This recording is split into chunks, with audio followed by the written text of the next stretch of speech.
ব্যবসা করা কোনো ছোট বাচ্চাদের কাজ নয়, আর এই কথাটি আমি অনেকবার শুনেছি। হাই, আমি স্বপ্না আরও একটি নতুন ভিডিও নিয়ে চলে আসলাম তোমাদের মাঝে।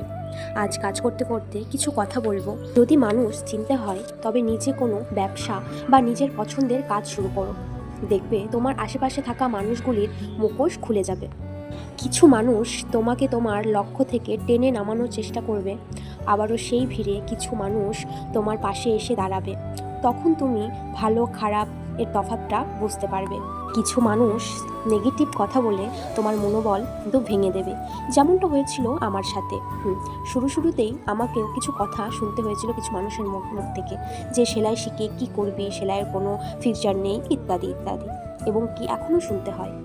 কিন্তু আমি নিজের মনের কথা শুনেছি, নিজেকে বিশ্বাস করেছি আর নিজের মনের মতো কাজ করেছি। আর ওই যে আছে কিছু পজিটিভ কথা বলার মানুষ। তোমাদের এই কথাগুলি শুনে ঠিক মনে হলো কিনা আমাকে অবশ্যই জানিয়ে কিন্তু। আর আজ এই পর্যন্তই, দেখা হচ্ছে নেক্সট ভিডিওতে। রাধে রাধে।